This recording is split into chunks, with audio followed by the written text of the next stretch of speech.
అభివాదం గట్టిగా ఒకేసారి అభివాదం అందరూ ఒకేసారి గట్టిగా సార్ స్పీడ్ గా కొంచెం దూరంగా ఉండాలి.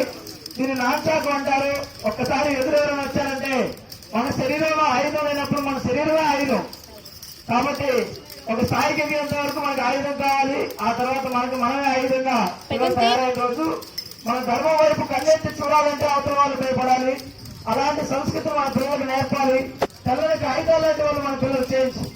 ఈ తెల్లని కాగితాలు లాంటి పిల్లల మీద మనం నేర్పకపోతే పరాయి ధర్మం వాళ్ళు వచ్చి పరాయి మతం వాళ్ళు వచ్చి వాళ్ళ యొక్క సంస్కృతి విశ్వ సంస్కృతిని వాళ్ళ మనసులో వేసేసి మనకు వ్యతిరేకంగా తయారు చేసే సంస్కృతి మన దగ్గరకు వచ్చిందని కోరుతూ మరి పిల్లలకి అలాంటి సంస్కృతి రాకుండా ఉండాలంటే ఇలాంటి శిక్షణ తప్పనిసరిగా వాళ్ళు చేయండి. తర్వాత ఒకేసారి అందరు గట్టిగా మరి కమా రెడీ వెనక ముందు చేతులు చూడండి. ఇవన్నీ కూడా శారీరక శిక్షణలో 4-5 రోజుల్లో పిల్లలు నేర్చుకున్నారు.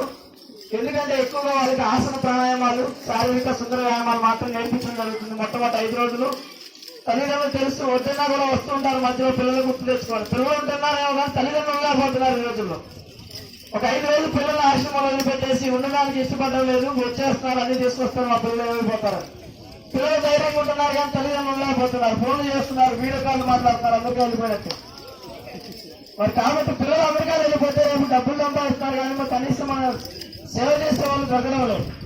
కాబట్టి ఆ సంస్కృతి రాకుండా మీరు చిన్నప్పుడు ముద్ద వేస్తూ పిల్లలకి ముద్దులు పెడుతున్నారు, చివరికి ఆ ముద్ద లేకుండా చేస్తున్నారు. కాబట్టి ముద్ద కావాలి, సేవ చేయాలంటే పిల్లల్ని గురుకులంలో చదివించండి, గురుకుల విద్యకు ప్రోత్సాహం కల్పించండి, ఆర్థికంగా సామాజికంగా అన్ని విధాలు ఎదుగుదల కలిగినటువంటి పిల్లలను తయారు చేయండి. అది చాలు. ఒకసారి పట్టుకోండి అందరూ కూడా. ఓకే అభివాదం. చాలా నీరసంగా జరిగింది అనుకుంటున్నారు కానీ పిల్లలు చాలా అలసిపోయి ఉన్నారు. వాస్తవం చెప్పాలంటే పొద్దున ఇదంతా వాళ్ళ చేతులతోనే వాళ్ళే శుభ్రం చేశారు. మీరు చేసిన యజ్ఞ వ్యవస్థ అంతా వాళ్ళే చేశారు. మరి అన్ని పొద్దున టిఫిన్ కానీ వ్యవస్థలు అన్ని కూడా పిల్లలు వాళ్ళే చేశారు. వచ్చిన రోజు వాళ్ళ వ్యవస్థలు వాళ్ళు చేసుకోలేని పిల్లలు వెళ్లే రోజు ఆశ్రమం మొత్తాన్ని శుద్ధిగా తయారు చేసి వెళ్తున్నారు. ఇది గొప్పతనమా కాదా అని చెప్పి తెలియజేస్తున్నారు. గట్టిగా తలతాలతో మరి వారికి అభినందన తెలియజేయాలి. ఒకసారి అందరూ కూర్చొని ఒకసారి ఉపవేశ తర్వాత ఉద్బోధన రూపంలో మా కార్యక్రమం మరి ఇలా